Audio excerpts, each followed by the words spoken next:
Well, hello there, and welcome to the MenoSpark podcast, where we talk about the menopause journey, the good, the bad, the ugly, and ways you can bring back the spark for life during this transitional phase.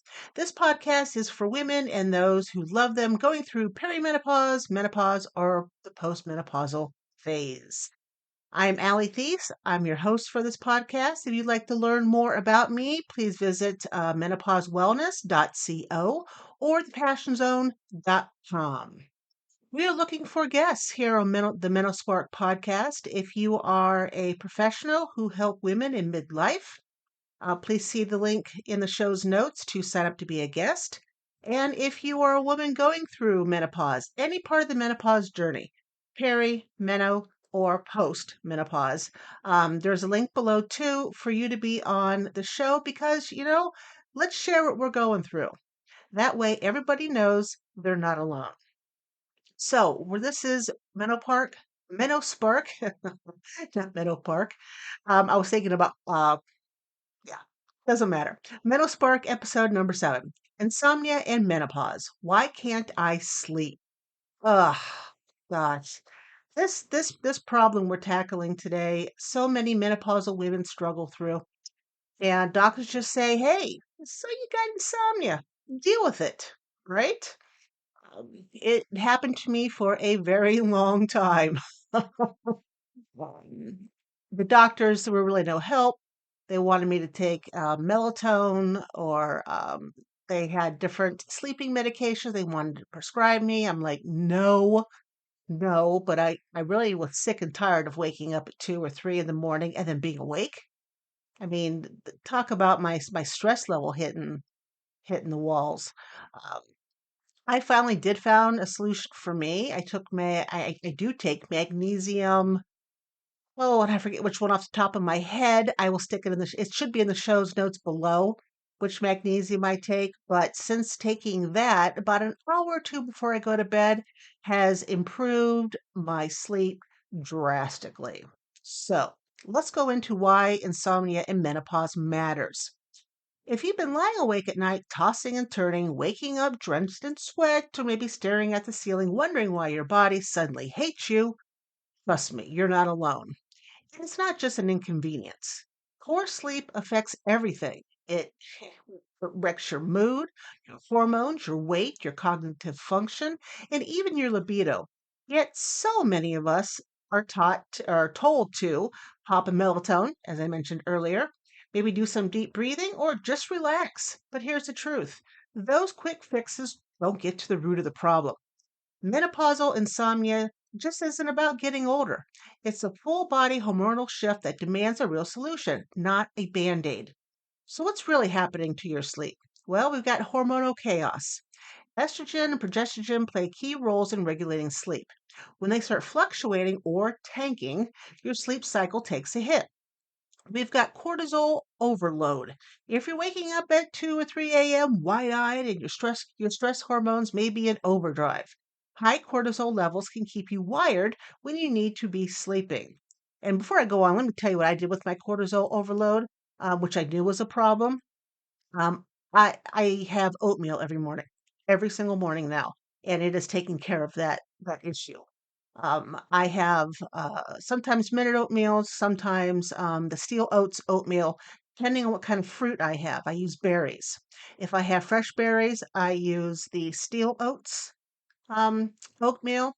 If I have uh, frozen berries, then I use the minute oatmeals. And what I do is I put in a half cup of oatmeal. I put in the berries if they're frozen. I sprinkle a teaspoon of whole milk powder over it, stir it all up, pour the water in, let it set for whatever's required. 1 minute for the minute oats, 5 minutes for the steel oats, and then I add walnuts, 2 scoops of cortisol, and 2 tablespoons. No, yeah, 2 tablespoons of flaxseed, the ground up flaxseed. And that has helped my cortisol a lot. I'll stick the little recipe I just mentioned down below in the show's notes so you don't have to memorize it. Let's go on. So, what else is happening in our sleep? Temperature regulation has gone rogue. It really has. Night sweats and hot flashes aren't just about discomfort. They disrupt your deep sleep cycles, keeping you in light sleep or waking you up completely. The gut brain connection. An imbalanced gut microbiome can affect melatonin and serotonin production, further messing with your ability to fall asleep and stay asleep. So, why just take a sleep aid isn't the answer. Sure, sleep medications or even over the counter solutions can knock you out. They don't deal with the underlying issue.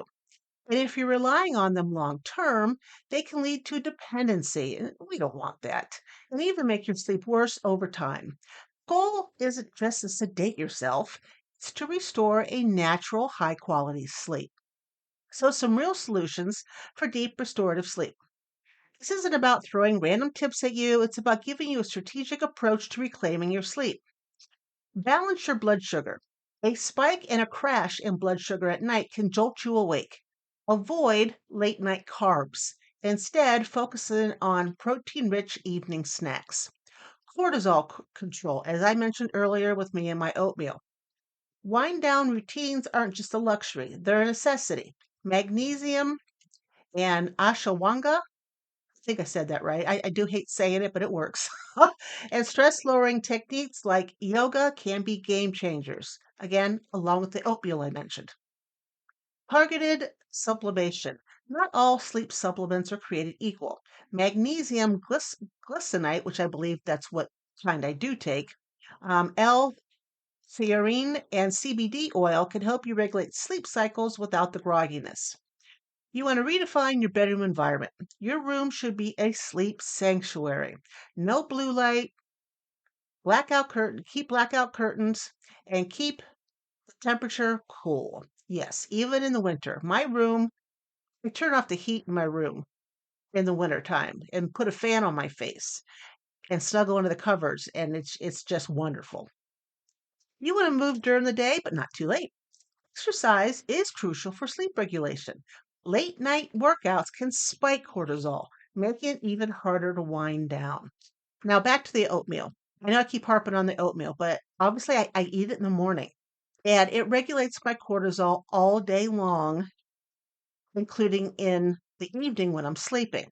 Now, this doesn't happen with oatmeal automatically. I've been eating the oatmeal now for a couple of months every morning, and I didn't notice that big of a difference until I was about a month in with the oatmeal. But between that and the magnesium I take, I sleep like a baby unless one of my 12 cats jump on my head. All right? If you're struggling with insomnia, the worst thing you can do is accept it as your new normal. The best thing you can do, work with somebody who understands menopause and can guide you through real, lasting steps. That's why I'm here, guys. I've been through peri and the 1 day of menopause, and I'm postmenopausal. The stuff I tell you on these podcasts, I've been through it. I am still going through some of it. But I'm a real person with educational credentials behind me who have been through everything you're currently going through. All right? I help women like you go from sleep deprived and exhausted to well rested and vibrant. If you're ready to stop the guessing and start sleeping, what's that? If this episode resonated with you, you can subscribe and please leave a review. You can also head over to menopausewellness.co to book a consultation. I want to thank you for hanging out with me here on MenoSpark today. I hope you enjoyed the episode. Please follow me on Facebook, TikTok, Instagram, and Substack for even more weekly tips, tricks, and inspiration. And if no one's told you today, let me be the first to say it. You are fabulous. Please remember, you're not alone on this journey. Until next time, keep that spark alive. You deserve it.